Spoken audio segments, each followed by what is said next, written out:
Shalom, mes sœurs en Christ. Mon nom est Douce Colombe Koulia, épouse de Christ. Je suis épouse de Christ et si vous êtes chrétienne comme moi, c'est que vous aussi, vous attendez tout comme moi le retour de l'époux. Je salue par la même occasion nos frères en Christ qui combattent le bon combat eux aussi. Alléluia. Alors aujourd'hui, nous allons aborder les portes spirituelles. Si vous vous souvenez bien, la semaine dernière, je vous ai fait une vidéo où je faisais une introduction aux portes, où je vous donnais les versets à l'appui, évidemment. Donc, si vous permettez, on va d'abord prier. Père éternel, Dieu Tout-Puissant, toi l'alpha et l'oméga, le commencement et la fin. Éternel, nul n'est comme toi, nul n'est comparable à toi, Seigneur. Père, ta parole déclare que ton peuple périt parce qu'il manque de connaissance, Seigneur. C'est pourquoi aujourd'hui nous venons, Seigneur, dans le nom de Jésus-Christ, te recommander, Seigneur Dieu, ce temps d'apprentissage, ce temps d'enseignement, Seigneur Dieu, dans le nom de Jésus. Que cela, Seigneur Dieu, soit utilisé, Seigneur Dieu, pour que nos frères, nos sœurs en Christ ouvrent leurs yeux, que plus jamais, Seigneur Dieu, ils ne se laissent manipuler par l'ennemi, pour que, Seigneur Dieu, Satan soit totalement démasqué. Ça va tellement être évident, Seigneur, ça doit devenir évident. Il faut que les pièges du diable soient si évidents que les enfants de Dieu, ce sera avec facilité qu'ils vont marcher sur terre. C'est ainsi que je te prie, Seigneur, dans le nom de Jésus-Christ, que ton Saint-Esprit domine, Seigneur, de ce moment. Amen. Alors, je disais donc qu'aujourd'hui, nous allons parler des portes spirituelles. Nous allons parler de la première porte, en fait. Je réfléchissais, je me disais, est-ce que je fais tout d'un coup? Puis, soudain, je me suis dit, mais non, pourquoi ne pas faire ça sous forme de capsule? Quelque chose de concis, voyez-vous, parce que je sais très bien que dans la vie de tous les jours, là, c'est difficile. Vraiment, la terre, le diable a conçu le système de façon à ce qu'on n'ait jamais le temps de prier. Vous l'avez remarqué, hein? Moi qui suis là, je prie constamment. Mais pourquoi? Simplement parce que je suis malade. Donc, finalement, le Seigneur m'a cloué dans un lit pour que je puisse, voyez-vous, prier sans cesse. Oh non, le Seigneur est trop fort. Alors voilà. Donc, la porte que nous allons aborder aujourd'hui, c'est la porte des yeux. La porte numéro 1, la porte des yeux. C'est ce que nous allons aborder aujourd'hui. Je veux que vous sachiez d'abord que je n'ai pas classé les portes en ordre d'importance. OK? Cependant, j'ai quand même gardé, je vous dirais, les 2-3 plus lourds pour la fin. Donc, vous pouvez, comme on entend par là, la porte de la bouche, la porte du sexe, la porte de l'anus. Les gens n'aiment pas entendre parler de ça. Pourtant, c'est...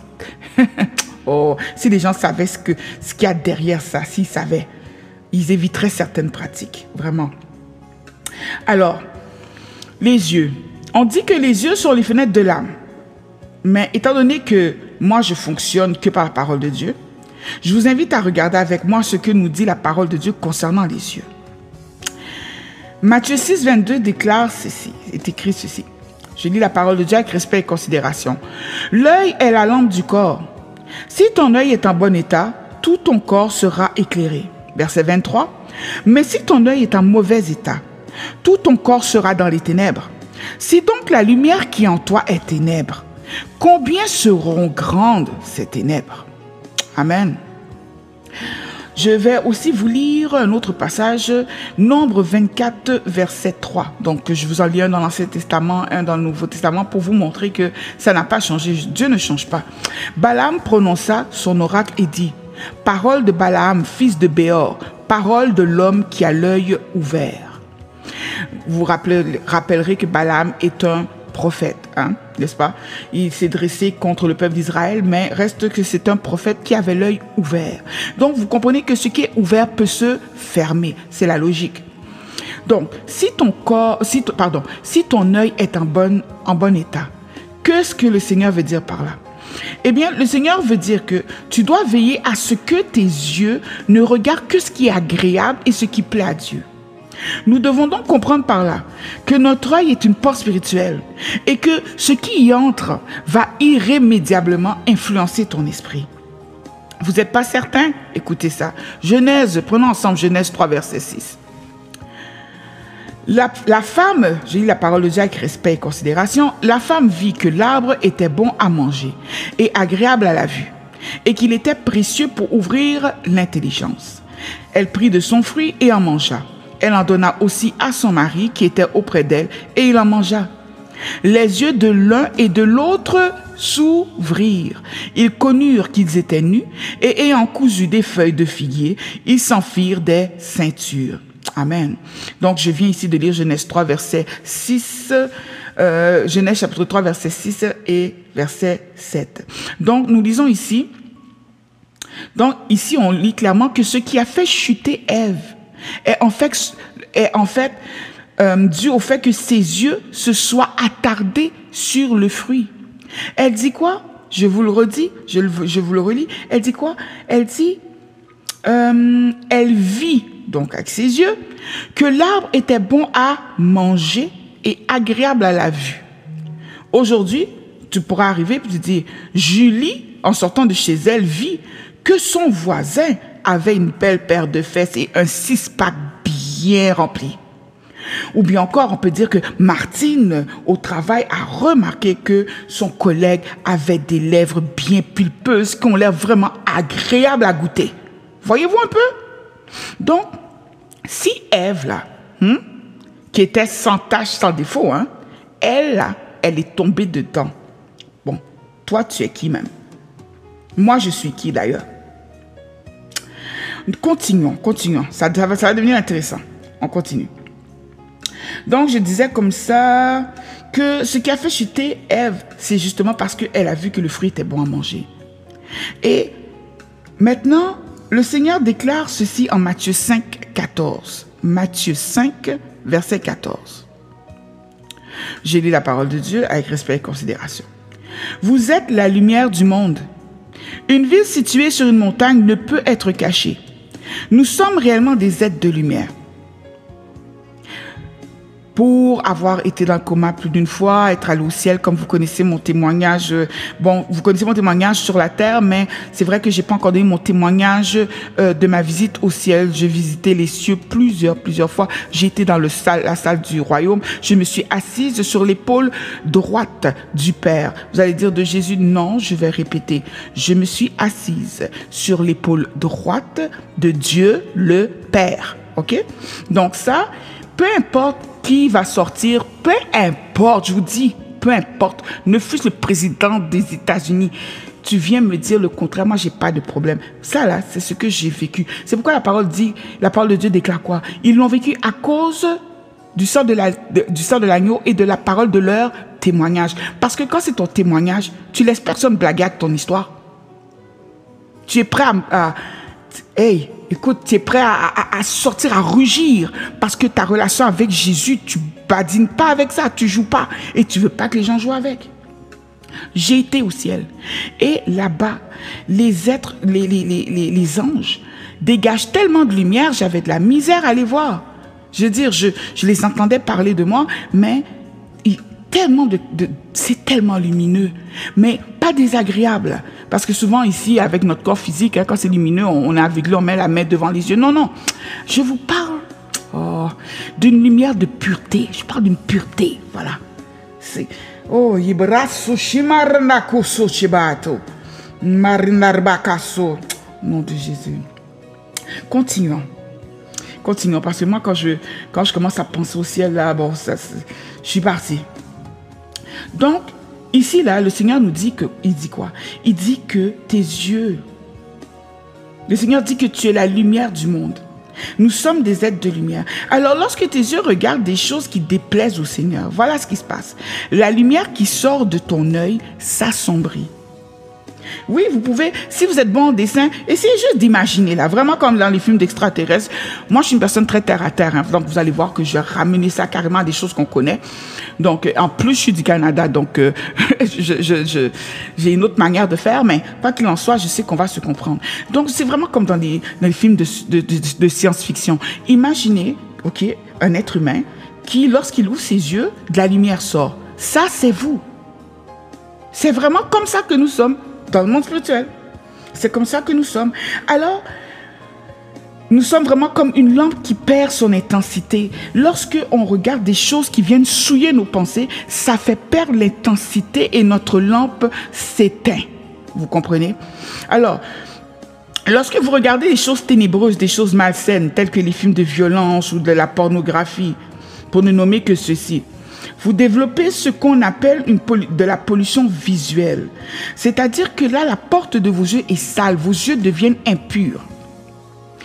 Prenons un piège que le diable utilise et qui est extrêmement répandu partout sur la terre et qui malheureusement a une très grande efficacité, la pornographie. La pornographie provoque dans votre esprit une pollution visuelle. Quand tu regardes de la porno, là, les images que tu regardes ne glorifient pas l'Éternel. Je ne sais pas c'est quoi tu vas chercher dedans même. Ça ne glorifie pas Dieu. Dieu a créé assez de femmes pour toi. Pourquoi tu t'en vas chercher pornographie? D'ailleurs même, ta femme ne te suffit pas. Ton mari ne te suffit pas. Ton mari ne te suffit pas. Parce que s'il ne te suffit pas, c'est que tu as un problème. Ce n'est pas le mari le problème. C'est que tu dois chercher pour voir si tu n'as pas quelques esprits. La reine de la côte, elle est bien forte là-dedans d'ailleurs. Que vous connaissez sous le nom de la reine des eaux. Voilà. Alors lorsque vous regardez ces scènes, ok? Lorsque vous regardez ces scènes, ce qui arrive, c'est que ça rentre dans vos pensées. Maintenant, quand vous allez vous coucher, ok, même si vous n'y pensez plus, vous verrez ces scènes qui vont revenir pendant votre sommeil pour vous donner envie de participer à des ébats sexuels. C'est ainsi que, une nuit, un mari de nuit qui va passer par là saisira l'occasion et il viendra se glisser dans ton rêve, prendra possession de ton corps pour pouvoir satisfaire le désir conscient ou peut-être inconscient que le film, le magazine porno que tu regardais aura suscité chez toi. Le démon n'a pas besoin de se satisfaire, lui. Il n'a pas ce genre de besoin. Ce démon on les appelle incubes ou succubes, tout dépendant si vous êtes un homme ou une femme, bien sûr, t'incitera aussi à passer à l'acte. Donc, ce sont les esprits, pour bien les comprendre, il faut comprendre, les esprits sont dotés d'une très grande force de persuasion. Et dans le monde spirituel, tout est amplifié par rapport à ce que vous percevez dans votre corps. Le plus bel exemple que je vais vous donner, moi je suis une personne directe, donc je vous dis les choses crues. Donc, si dans le monde physique, le Seigneur a déterminé qu'une femme aura un orgasme au bout de 15 minutes, sachez que dans le monde spirituel, le démon te touche avec son doigt seulement. Il touche, et en passant, il te touche l'épaule. L'épaule, le bras, la jambe, là. Donc, c'est pour vous dire que ça n'a rien à voir. Rien à voir. Donc, il faut arrêter de penser que vous êtes plus intelligent qu'eux. Vous devez également éviter de regarder des films de violence ou bien des livres, des magazines ou encore écouter de la musique qui donne gloire à Satan ou qui donne gloire à ce que l'Éternel déteste. Amen. Continuons. La personne qui regarde la pornographie commet un péché, mais vous remarquerez que ce péché-là est habituellement accompagné d'autres choses. Souvent, ils vont regarder la pornographie, soit il va se masturber, il ou elle va se masturber.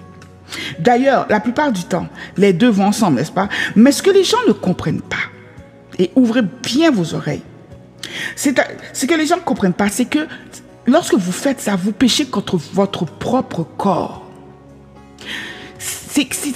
C'est-à-dire que... Oh Jésus. Je vais vous expliquer comment ça se passe. Avant de vous l'expliquer en détail, j'aimerais qu'on lise les passages suivants. Si vous le permettez, je vais vous lire les passages suivants. Donc, prenons d'abord le livre des Proverbes au chapitre 5, à partir du verset 7. Je lis la parole de Dieu avec respect et considération. « Maintenant donc, mes fils, écoutez-moi. Ne rejetez pas ce que je vous dis. Éloigne-toi d'une telle femme et ne t'approche pas de l'entrée de sa maison, de peur que ta dignité devienne la proie d'autrui et les années de ta vie celles d'un homme cruel. Que des étrangers se rassasient de ce que tu as produit par tes efforts et que le fruit de ton travail se retrouve dans la maison d'un autre. » Proverbe 5, verset 9. « De peur que tu ne livres ta vigueur à d'autres et tes années à un homme cruel. » Proverbe 7, verset 21. « Elle le séduisit à force de paroles, elle l'entraîna dans ses lèvres doucereuses. » Alors, et on parle dans ses lèvres doucereuses, pardon. Ici, on parle de quoi? On parle de la femme. Maintenant, vous allez dire comme ça, mais quand je regarde de la porno, c'est pas comme si moi je me déplaçais chez le monsieur. Et puis, c'est justement ça que vous comprenez pas. L'ancienne alliance, là, dans l'ancienne alliance, là, ok, c'était physique. Le œil pour œil, dent pour dent. David, le roi David s'est levé, il tue tant de milliers d'hommes. C'était physique. Mais maintenant que Jésus est venu, nous avons reçu un pouvoir, celle de s'exercer dans le monde spirituel. Donc ça veut dire que tu n'as plus besoin d'avoir le gars devant toi. J'espère que ça va être clair là, pour de vrai. Tu n'as pas besoin qu'il soit devant toi. Dès qu'il est dans ton imagination, c'est trop tard. Continuons.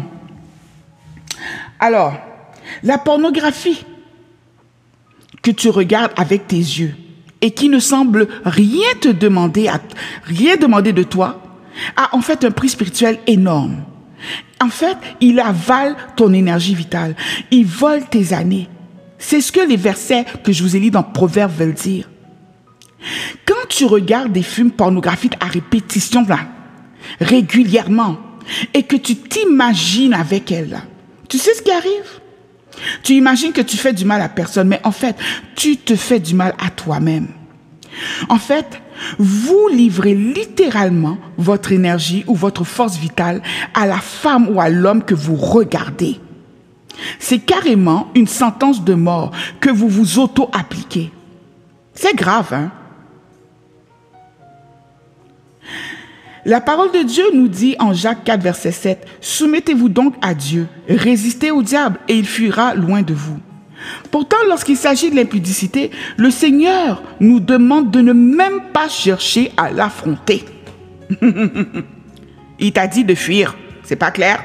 Fuis, cours. Tu vois là-bas du coin de l'œil le gars là, hein? Tu aimes son six-pack, tu aimes sa paire de fesses bien ronde, fuis! Il veut te saluer. Tu dis bonjour et puis tu passes ta route au nom de Jésus. Trace ta route. Oh, le Seigneur est si clair dans sa parole. Si le Seigneur, lui là, qui est le Verbe, il prend la peine de te dire de fuir, c'est quand même pas toi qui vas lui dire non, non, je vais y arriver en gonflant ta poitrine. Ça fait pas de sens. Il te dit de fuir parce qu'il sait que ça mène direct à la mort. Un point important, vous ne le savez peut-être pas, mais le même phénomène se produit lorsque vous aimez regarder les hommes ou les femmes danser, les danseurs nus, les danseuses nues là, ou bien ceux qui portent des vêtements très légers pour danser. Les danseuses nues et les danseurs nus avalent littéralement votre force vitale. Vous savez, je vais vous dire c'est quoi une force vitale. Ça veut dire que tu devais mourir à 64, tu meurs à 60. Voilà, c'est quoi une force vitale. C'est ça, ça veut dire. Tu en as livré 4 à eux. Voilà. Donc, il en va de même pour les hommes, évidemment. Hein? J'ai parlé pour les deux sexes, je crois. Donc, bien sûr, il ne faut pas vous attendre à avoir par la suite la visite du Seigneur. Hein? Après ça, là, c'est sûr que vous allez avoir la visite des incubes et des succubes, qu'on appelle communément mari de nuit ou femme de nuit. La plupart des péchés de convoitise que nous rencontrons dans nos vies ont commencé par où? Par nos yeux. C'est par les yeux que la séduction entre, comme je vous l'ai montré en Genèse 3, verset 6. Elle vit que, hein, agréable à la vue, agréable à manger. Moi, je me suis toujours dit, mais attends, elle a vu le fruit, il n'est pas dans ta bouche, comment tu sais qu'il est agréable à manger? Comment elle savait que c'était bon à manger? Vous vous êtes jamais posé la question? Elle l'a regardé, parce que dans le monde dans lequel on vit, vous savez très bien que les animaux, par exemple, les plus dangereux sont ceux qui ont les plus belles couleurs. Ça, je pense que vous l'avez déjà entendu. Ou bien encore, comment je veux dire, certains fruits, hein, sont toxiques. Et puis, c'est leur beauté, en fait. C'est l'éclat de leur beauté qui nous révèle qu'ils sont toxiques. Vous comprenez? Voilà. Donc, c'est pour dire que les yeux peuvent susciter des émotions chez vous, des sentiments, des désirs. Mais en plus, ça peut venir encore pervertir d'autres parties de toi. Parce que, regarde, tu regardes avec tes yeux, comment tu sais que ça goûte bon? Amen. Alors, on voit aussi plus loin, lorsque l'Éternel les appelle, en Genèse 3, versets 12 et 13, lorsque l'Éternel les appelle, ils se cachent tous les deux. Et lorsque le Seigneur leur demande pourquoi, demande à Ève, pourquoi elle a désobéi, voici sa réponse. D'abord, l'homme, verset 12, dit ceci, l'homme répondit, la femme que tu as mise auprès de moi m'a donné de l'arbre et j'en ai mangé. Et l'Éternel Dieu dit à la femme, pourquoi tu fais cela? La femme répondit, le serpent m'a séduite et j'en ai mangé. Ève a été séduite par les yeux. C'est aussi par les yeux qu'entre la jalousie, comme j'ai dit tout à l'heure, et la convoitise. Et encore bien d'autres péchés. Oh là là, oui. C'est les yeux qui fait que les gens vont jusqu'au meurtre. Vous comprenez? C'est les yeux qui font que un homme trompe sa femme ou bien une femme trompe son mari. C'est les yeux. C'est les yeux qui font aussi que le péché de gourmandise, ça vient d'où? Toujours envie de manger. Les yeux. Alors, je termine en vous disant ceci. Ce n'est pas toute chose que vos yeux doivent voir.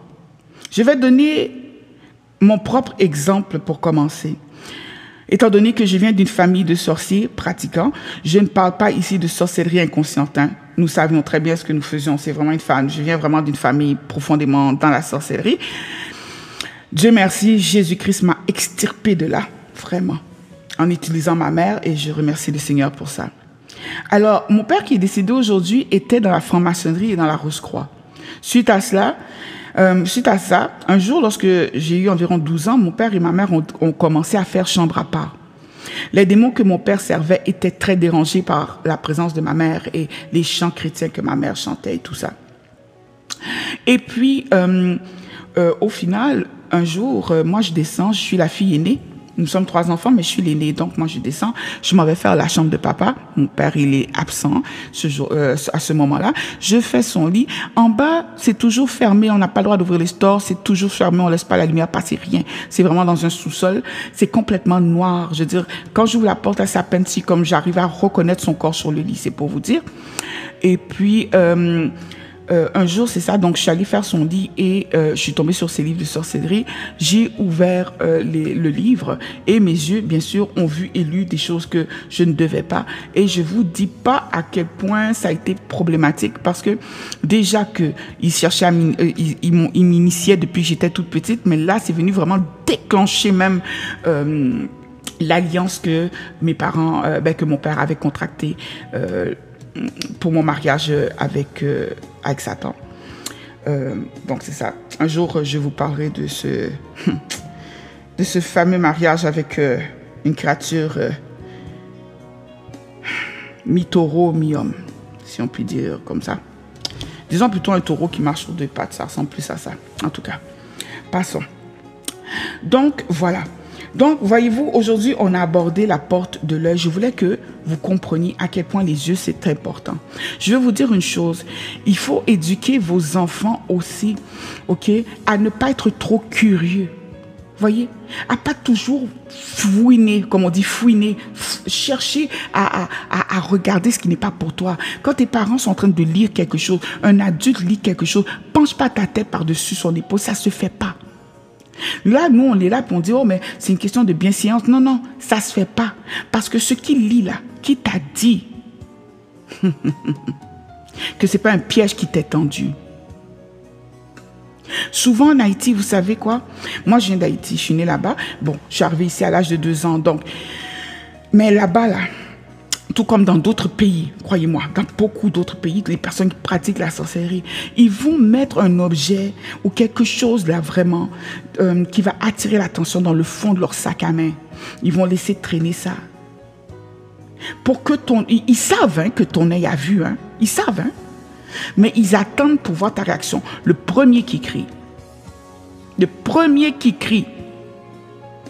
devient fou. Il y a de ces mystères. Moi, je parle de choses que je connais. Je ne parle pas de choses que on m'a dit.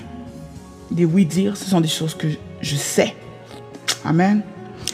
Donc, apprenez à vos enfants que ce n'est pas parce que tes yeux voient quelque chose que tu dois dire. Et vous-même, en tant qu'adulte, mes sœurs, apprenez que vos yeux là ne doivent pas tout regarder. Ne souillez pas vos yeux. Ne salissez pas vos yeux. Alléluia. Ainsi, lorsque vous allez lire la parole de Dieu, les révélations vont venir avec puissance. Au nom de Jésus. Et les maris de nuit, là, ça va être fini. Parce qu'ils rentrent par les yeux, ils apportent du sexe qu'on abordera dans un autre moment donné. Alors, je vais m'arrêter ici. Je l'ai fait très léger parce que je pourrais faire ça là sur 2 heures au moins. Il y a tellement de choses à raconter. Mais comme j'ai dit, je veux que les gens prennent le temps d'écouter. Voyez-vous, des fois quand c'est très très long, on saute des bouts et puis tout ça. Non, je veux que vous preniez le temps d'écouter. Parce que c'est important. Donc aujourd'hui, nous avons abordé la porte des yeux. Alors, Père éternel, Dieu Tout-Puissant, je viens, Seigneur, à cette heure, je viens prier, Seigneur, pour toute personne qui écoute cette vidéo dans le nom puissant de Jésus. Toute personne qui entend ma voix dans le nom de Jésus-Christ. Par la toute-puissance du Saint-Esprit et en ma qualité de prophétesse, je viens maintenant déclarer, Seigneur éternel, les points suivants. Naroshabarayo. Je viens briser au nom de Jésus par la toute-puissance du Saint-Esprit toute chaîne, Seigneur éternel, d'impudicité liée aux yeux, toute pornographie, entrée, Seigneur éternel, par la porte des yeux, dans le nom de Jésus, par la toute-puissance du Saint-Esprit. Qu'à cette heure, Seigneur, ton sang lave, je frotte les yeux, Seigneur Dieu, de tous mes sœurs, Seigneur Dieu, avec le sang de l'agneau, que leurs yeux soient lavés, purifiés dans le nom de Jésus-Christ, par la puissance du Saint-Esprit qui jamais ne faillit. Mes sœurs, je vous invite, mes frères également, ceux qui écoutent, maintenant à prier avec moi. Répétez avec moi simplement. Seigneur, écoute mon cri de miséricorde. Aie pitié de moi, au nom de Jésus. Ô Seigneur, avec ta miséricorde, propulse-moi au niveau supérieur dans le nom de Jésus-Christ, par la puissance du Saint-Esprit qui jamais ne faillit. Père éternel, Dieu Tout-Puissant, donne-moi des yeux de compréhension au nom de Jésus-Christ. Seigneur, ouvre mes yeux de compréhension et agrandis ma vision. Agrandis ma vision, mais aussi, Seigneur Dieu, ouvre mes yeux spirituels dans le nom de Jésus-Christ. Seigneur, ouvre mes yeux sur d'innombrables bénédictions que tu me prépares au nom de Jésus par la puissance du Saint-Esprit qui jamais ne faillit. Père, à cette heure, Seigneur, ne laisse pas mes yeux s'obscurcir au nom de Jésus. Ô Dieu d'Élie, lève-toi. Seigneur, déçois mes adversaires au nom de Jésus-Christ par la puissance du Saint-Esprit qui jamais ne faillit. Que tout nuage sombre des ténèbres assigné contre ma vie spirituelle, retour de flamme au nom de Jésus par la puissance du Saint-Esprit qui jamais ne faillit. Que toute flèche des ténèbres tirée dans mes yeux maintenant retourne à son expéditeur au nom de Jésus par le feu du Saint-Esprit. Au nom de Jésus. Je déclare à cette heure que ceux qui se lèvent contre ma vue soient déshonorés au nom de Jésus. Qu'à cette heure, que toute congrégation des ténèbres qui a reçu pour mission de m'aveugler se disperse maintenant dans le nom de Jésus, par la puissance du Saint-Esprit. Je déclare à cette heure, Père, dans le nom de Jésus, que toutes les puissances qui se sont dressées contre moi sont couvertes de honte maintenant au nom de Jésus. Chaque main tendue pour me gifler, j'ai dit, retour à l'expéditeur au nom de Jésus et par la puissance du Saint-Esprit qui jamais ne faillit. Je viens déclarer que chaque barre, que chaque morceau de bois des ténèbres qui a été enfoncé dans mon œil maintenant est consumé par le feu du Saint-Esprit au nom de Jésus. Je déclare à cette heure que le joug des ténèbres dans mes yeux se brise au nom de Jésus.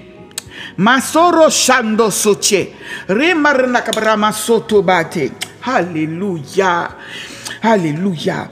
Esprit de glaucome dans mes yeux, tu meurs maintenant au nom de Jésus. Esprit de cataracte dans mes yeux, tu meurs au nom de Jésus. Trouble rétinien dans mes yeux, tu meurs au nom de Jésus-Christ. J'ai dit, et par la toute puissance du Saint-Esprit qui jamais ne faillit, je déclare que tout bûche de bois satanique qui a été mis dans mes yeux sort au nom de Jésus. Par la puissance du Saint-Esprit. Seigneur, à cette heure, dans le nom de Jésus, les 2 pieds dans le sang de l'agneau, je déclare que chaque attaque sombre qui provoque un désordre dans ma vie maintenant, retour à l'expéditeur au nom de Jésus-Christ, par la puissance du Saint-Esprit, par le feu. Je déclare que tout pouvoir qui avait été assigné à bloquer mes yeux spirituels maintenant meurt au nom de Jésus. Tout pouvoir qui attaque mon étoile maintenant, je viens déclarer que votre temps est écoulé. Mourez maintenant au nom de Jésus. Toute opposition à mon augmentation meurt au nom de Jésus-Christ. Je déclare à cette heure que mes yeux rejettent l'envoûtement au nom de Jésus. Par la puissance du Saint-Esprit, je viens déclarer que mes yeux ne s'affaibliront pas de chagrin au nom de Jésus-Christ. Je déclare que je suis délivré de la cécité physique et spirituelle au nom de Jésus par la toute puissance du Saint-Esprit. Mes yeux ne tremperont plus dans les larmes. Je le déclare, je le décrète au nom de Jésus. Je déclare que mes yeux ne seront pas aveugles au nom de Jésus-Christ. Et je déclare qu'à partir d'aujourd'hui, mes yeux deviennent un instrument de prospérité au nom de Jésus. Parce que toute alliance avec les ténèbres, que mes yeux avaient avec les ténèbres, est brisée maintenant au nom de Jésus-Christ, par la puissance du Saint-Esprit, qui jamais ne faillit. Je déclare que chaque racine d'attaque de rêve maléfique contre mon destin se flétrit à l'instant au nom de Jésus. Tout aveuglement spirituel qui me maintient dans la vallée expire au nom de Jésus. Au nom de Jésus. La convoitise dans mes yeux, je m'adresse à toi. Tu meurs aujourd'hui au nom de Jésus. Toi, jalousie dans mes yeux, je m'adresse à toi. Tu meurs aujourd'hui au nom de Jésus. Tout homme fort de la maison de mon Père qui aime mon visage meurt au nom de Jésus. Je viens déclarer à cette heure que l'onction maléfique dans mes yeux se tarit dans le nom de Jésus-Christ et par la toute-puissance du Saint-Esprit qui jamais ne faillit. Alléluia. Je te loue, Père, parce que je sais que tu m'exauces toujours. Merci, Seigneur, parce que je déclare aujourd'hui que le Bartimée que j'étais ne l'est plus. Car tout aveuglement maintenant est terminé. Au nom de Jésus et par la puissance du Saint-Esprit qui jamais ne faillit.